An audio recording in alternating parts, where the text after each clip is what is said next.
นี่แหละสิผูกเด้อโดยผูกแขนมื้อนั้นบ่ได้มาพี่น้องบ่ได้มาผูกแขนน้องเมษาเพิ่นพี่น้องเนาะมื้อนี้ก็เลยเนาะมีโอกาสเข้ามากับบาบุญแล้วก็ผูกแขนครับขวัญหลานพี่น้องเนาะกับยายอายโดเด้อยอยู่ดีมีแฮงเด้ออยู่ดีมีแฮงอยู่ดีมีแฮงเนาะให้เลี้ยงง่ายๆโตไวๆเนาะเป็นผู้ฮู้ผู้ดีของพ่อของแม่ยู่ดีมีแห้งอายคือก็ขอให้อายอยู่ดีมีแห้งก็ให้อายอยู่มันคนยืนเด้อขอให้อายไปใส่มาใส่มีชำรอดปลอดภัยเด้อสา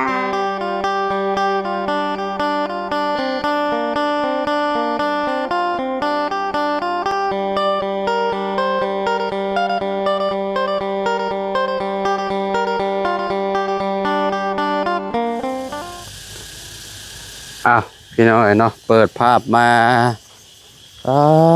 เด้อน้องห้างเฮ็ดหยังอันนี้เนาะล่างเฮือนล่างซ่านพี่น้องเนาะพาลักน้อยก็นั่งคอกมอกอยู่เนาะ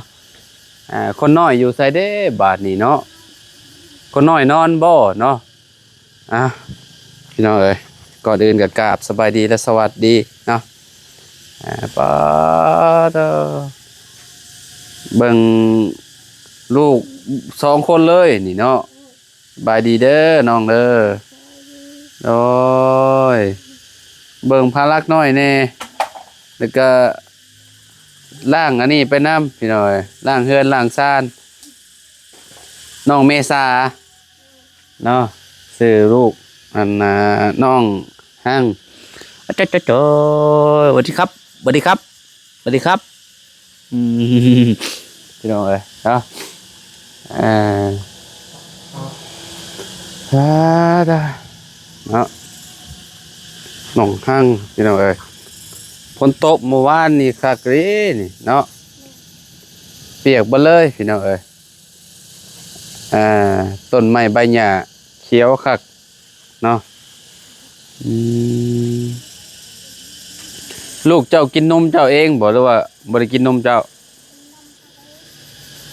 น้ำนมออกแล้วบ่นั่นใครแล้วซะเนาะเหลือแต่พลักน้อยกินนมอันนั้นพี่น้องนมกล่องเนาะ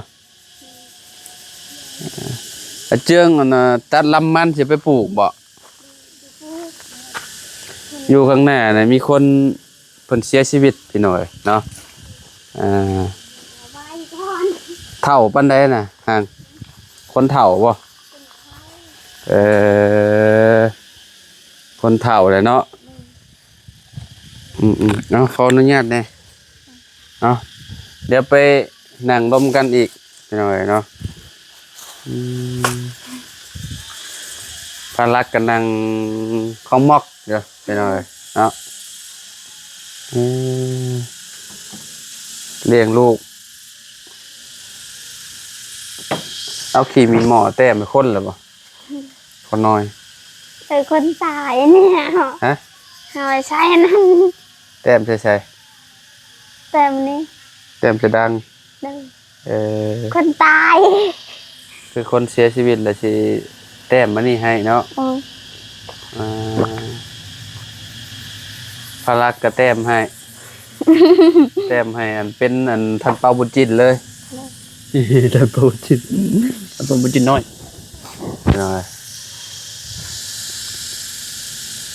ใครเนี่ยเราบ่ได้ขี้ดื้อเนาะ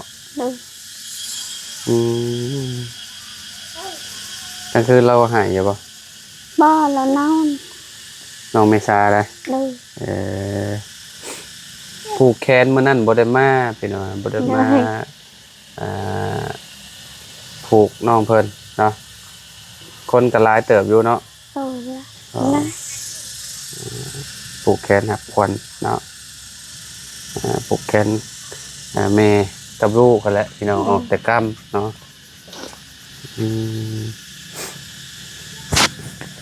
แม่ผลเมื่อแต่เมื่อนั้นพอได้เนาะเมื่อแต่เราปลูกแขนแล้วเมื่อแล้วช่วงนี้ก็มันเริ่มสีห่อนฤดูฝนแล้วเนาะก็ใกล้แล้วที่ได้ ปลูกข้าวปลูกน้ำแล้วพี่น้องเอ้ยทางน้องหางกับบ่เจืองก็ได้เนาะ โดย ปีนี้ให้ขี้คักแน่เนาะมีลูกเนาะ โดย ใครสิมาซอยอาเจืองบาด จักแล้ว ฮะ มีแต่เรื่อง อาเจืองผู้เดียวแล้วเนาะ โดย ดูเฮ็ดงานผู้เดียวเลยลูกยังน้อยๆภารักนี่ก็ปีจักเดือนแหละได้ปีประมาณ จักแล้ว พ่อระบอปี5 เดือน 6 เดือนเนาะช่วงชุมข่อยเข้ามาตอนนั้นน้องหังฮะก็ออกจากไฟได้เนาะยังบ่ฮอดปีติ ฮอดปีพลัก ฮอดได้เนาะ โดย นั่งของหมอกอยู่ให้เราเลยเนาะจอมขวัญเพิ่นมี2จอมเนาะพลังเนาะมีข้างหน้าแล้วก็ข้างหล่างพี่น้องเอ้ยน้องเมษาเด้ น้องมือสาจัก เบิ่งดู บ่ มีแต่พลังน้อยได้เนาะ โดย คนมีบุญเด้อพลังน้อยน่ะมีบุญร้อยได้นี่รถก็มีเฮือนก็มีห้องน้ำก็มี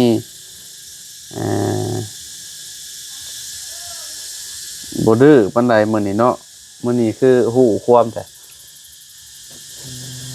เป็นอะไรมันร้อนบ่เคยได้ล้างอันนี้ ฮอน ล้างพื้นล้างหยังให้มันเย็นเนาะ โดย ใครเนี่ยแต่นี่แหละพี่น้องเอ้ยมีเฮือนมีชานเป็นของตัวเองมีลูกก็ได้เลี้ยงอยู่เฮือนเจ้าของเนาะ โดย ลงมานั่งอยู่ข้างล่างก็เย็นดีเด้พี่น้องเอ้ยเนาะ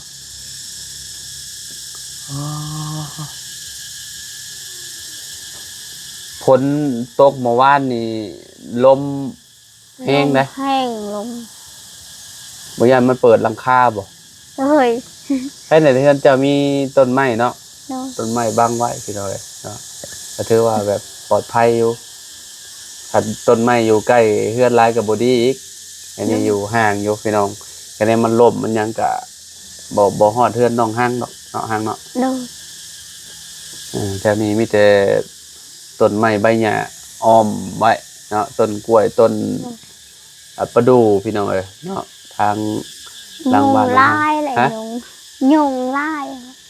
ยุงหลายบ่ โดย กลางคืนน่ะ กลางคืนลายยุง แต่เจ้าก็กลางมุ้งเอา โดยก้าง บ่กลางมุ้งงานเขาแล้ว โดย เป็นได้โทรทัศน์เบิ่งโอเคอยู่คือเก่า โดยโอเค ยังเบิ่งได้อยู่เนาะ โดย โดยพารักน้อยลิ้น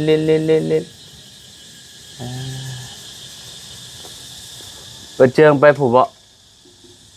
ไปเฮือนคนเสียผู้บ่ คนเฮือนคนเชียนะ เพิ่นเป็นแบบใดน่ะ เราไปซอยเขา บ่ว่าเพิ่นคนเฒ่าอายุประมาณ60 โดยประมาณนั้น ผู้หญิงกับผู้ชาย ผู้ชาย ชายเนาะ แล้ว เมียแล้วบ่ให้อยู่ตารางอะ เมียเรา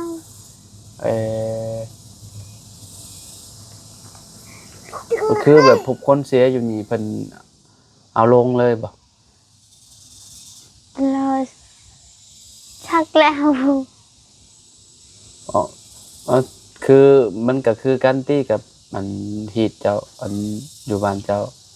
อยู่บ้านเขาก็ แตกต่างบ่ สำคัญ เพิ่นสิเอาไว้จังมื้อ มือหนึงนี่แหละ ไว้มื้อหนึงแล้วก็เพิ่นก็ลง โดย คิดเพิ่นคือสิบ่ได้เผาเนาะเขาเพิ่นเขาคิดแต่ว่า จ้ะ มีแต่เอาไปพังเลยเนาะบ่ได้เผาเนาะ อย่างมาคิดว่าคนเต็มอยู่คิดว่าเพิ่นเฮ็ดหยังพี่น้องที่แท้คนเชียร์เนาะ คนเชีย แต่คือคนเฒ่าแหละเนาะ โดยคนเฒ่า บ่ว่าไผแหละพี่น้องเฒ่าบ่เฒ่าก็คะแนนว่ามีโรคประจำตัวหรือว่าหยังก็เนาะ โดยเราเจ็บกับมือหนึงแล้วแหละเชียเลย คนอายุบ่ยืนก็ตายพี่น้องเอ้ยเนาะคนเฮานะ มีหยังหลายเนาะ โดย อืม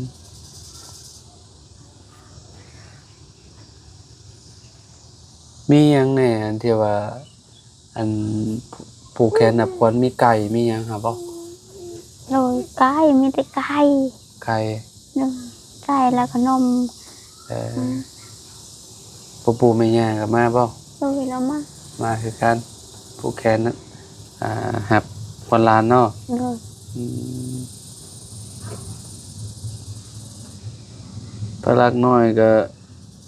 นอนหากระตื่นบ่ โดยหากระตื่น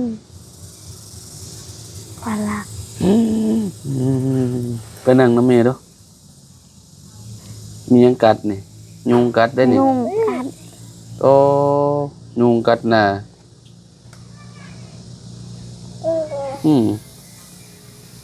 บ่เมื่อยบ่เลี้ยงลูก2 คน เมื่อย เมื่อยเลย เออผู้นี้ให้ มันนั่นก็ให้ ผู้นั้นให้ โดย ยั่วเบิดช่อง อยู่ว่าช่อง อ่าต้องผู้นั้นให้ต้องเอากินนมผู้นี้ให้ก็เอากินนมคือกัน โดย พี่น้องเอ้ยเนาะเมื่อยตอนนี้ก็ถือว่าโอเคเลยพี่น้องบัดเฒ่ามากอะสบายแหละเนาะ สบายแล้วไง ใหญ่เลยเด้ โดย จะเมื่อยตอนนี้ก็เนาะเมื่อยตอนเอาอะแหละเฮ็ดอะไรเนาะ โดย เพราะว่าเอาพร้อมกันเด้เอาลูกตอนเฒ่าก็ ลำ สิ บาก บ่ได้กินแห้งอยู่ลำบากอะแหละพี่น้องเอ้ยเนาะคือน้องห้างนี่ก็ลำเมื่อยนี่สิเมื่อยอยู่คะแนนว่าเอาอีก บ่เอา พอแล้วบ่ โดย 2 คนนี่บ่ โดย อืมบ่แน่ได้บางทีผัวว่าเอาอีหน้าว่า พ่อเจืองว่า ฮะ น้องชื่อ ซักยาเอาน้องเอ้ย โดย ซักยาคุมเมาว่ะคันว่าเจ้ากินบ่ได้หั่นน่ะ โดย เนาะกินบ่ได้ก็ซักเอาเพราะว่าคันว่าบ่ซักก็คือที่ฮู้แล้วเดี๋ยวก็มีอีกหั่นน่ะ โดย เนาะสิลำบากซุมเจ้าหั่นแหละอืมมี2 คนนี่ก็ถือว่าโอเคแล้วเนาะคะแนนเฮาไหวอีหลีก็คน3 คนเนาะคือข่อยก็มี2 คนลูกมันยิงบ่ชอง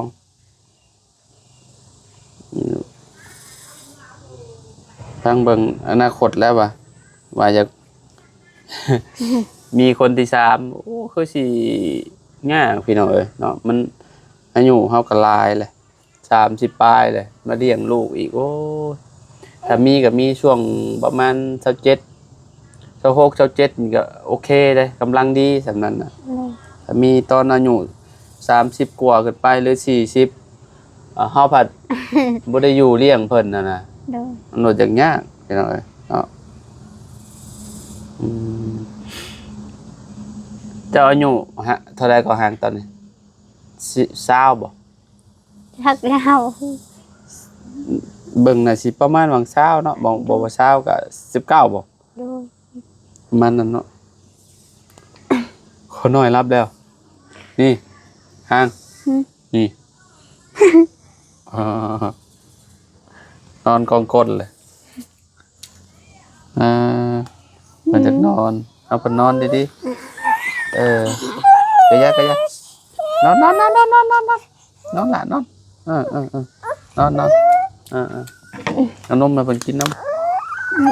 กินนมแมมนี่เราลินเปื้อนหมดเลยสองลินกิน เดี๋ยวนอนกินนม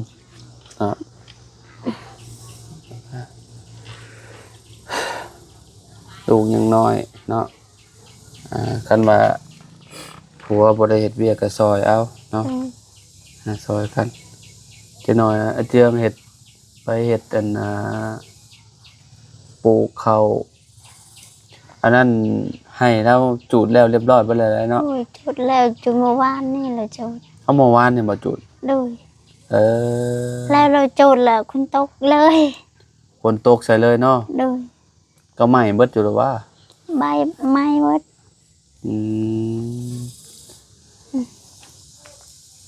ถ้า ถ้าจูดมื้อนี้บ่ไหม้แล้วนี่เนาะ โดยไม่ ไหม้อยู่แต่ว่ามันก็สิบ่ไหม้บ่เบิดเนาะเพราะว่ามันเปียกเลยเนาะ เปียก ฝนตกเบิ่ง1 2 3มื้อเรียนติดได้พี่น้องเอ้ยเนาะแต่ว่าเพิ่นสิเมื่อวานนี่ตกอยู่เขตนี้เขตแถวเชโปนเมื่อก่อนๆเขตแถวบ้านค่อย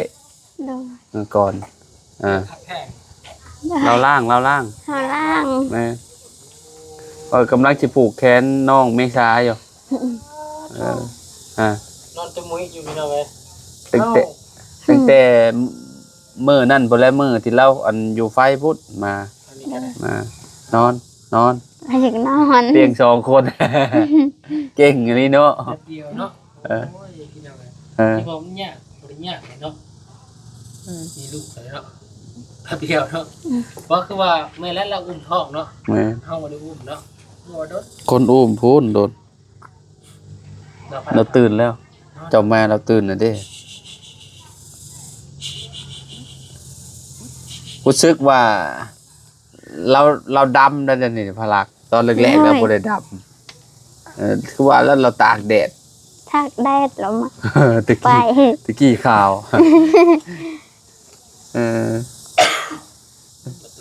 บินเนอร์เลยนี่บินเนอร์ช้องแล้วนี่นอนขึ้นตอนน้ำเด็กน้อยนี่ น้องเมษาได้บ่ โดย น้องเมษา น้องหักแพงซื้อลิ้นแล้วน้องหักแพง แพง นี่แหละสิผูกเด้อ วันเนาะ โดย ผูกแขนเมื่อนั้นบ่ได้มาพี่น้องบ่ได้มาผูกแขนน้องเมษาเพิ่นพี่น้องเนาะมื้อนี้ก็เลยเนาะมีโอกาสเข้ามากับบ่าวบุญแล้วก็ผูกแขนรับขวัญหลานพี่น้องเนาะ กดใจอาย โด เด้ ย อ อยู่ดีมีแฮงเด้ออยู่ดีมีแฮงอยู่ดีมีแฮงเนาะให้เลี้ยงง่ายๆโตไวๆเนาะเป็นผู้ดีของพ่อของแม่ ยู่ดีแห้งอายคือก็ขอให้อายอยู่ดีมีแห้งก็ให้อายอยู่มันคนยืนเด้อขอให้อายไปใส่มาใส่มีชำรอดปลอดภัยเด้อสา โอเค ธุ เจ้าก็คือกัน มีชูมีไว้จักโลได้นี่เนาะประมาณ2โลปลายเนาะ 2 โลประมาณ2 โล 8เขาว่าคิดว่าบ่8ก็ประมาณ2 โล 7เนาะอันนี้เด้จังหน่อยน้องก็ใหญ่ทันได้นี่ใหญ่ไว้เด้อนี่ก็ได้เด้อใหญ่ไว้ใหญ่ไว้พูดจักความบ่ได้นี่ให้เพิ่นสบายดีเด้อสบายดีเด้อ ไปดิไปดิไปดิ ไปดี อ่า แล้วมันไปเนี่ยไวๆเนาะ ไว้ เราไป อาเจืองหน่อยอาเจืองก็อยู่พุ่นบ่ โดย อยู่หม่องคนเสียพุ่นบ่ โดย เอา ไข่ได้2มื้อว่าทางก็เสียเจ็บ2มื้อ เอาเป็นไข่บ่ แม่เจ็บท้อง เฒ่าปานใด เฒ่าแล้ว 60-70 ปีแล้ว โอ้ 70-80แบบอย่างคนหัวงอกเด้ใช่มั้ยเรามักใส่เสื้อขาวส่งขัดก้นมักยืนเฮือนขาของยายเลย อ๋อเบิดอายุไขเลยเนาะ ไข่ลวกๆไปเลยพี่น้องน้อยแล้วคนเฮา สังขารบ่มีหยังแน่นอนเนาะ สังขารเหรอ อืม เวียนมันกรรมล่ะพี่น้องยังอยู่แล้วยังใส่เวียนใส่กรรม โดย เอากะลีเลยเนาะ เนาะพะล่ะ เห็นน่ะดิ้นรนคุมื้อคนเฮาน่ะเฮ็ดเวียกเฮ็ดงานไปเลี้ยงเนาะตัวเองพี่น้องบ่หาก็บ่ได้กิน ยังลายบ่นมบ่ ห้าบอกเชียงชื่อไม้ อืม หรือซ้ำกล้อง มี3กล่อง โดย เพิ่นบ่อยากแล้วเพิ่นอิ่มแล้วใครแน่แต่คนน้อยได้กินนมจ้ะเนาะ โดย ถ้าบ่กินนมแม่นี่ป๊าดจ้ะ2 คนเลยเด้ แม่น สุดยอดแล้วอาเจืองหาเงินหาเงินเก่งๆแล้วเนาะภารักจอมคนพันคักดีอยู่นี่เนาะ คนมีบุญเดี๋ยวว่ามีช่องจอมเออ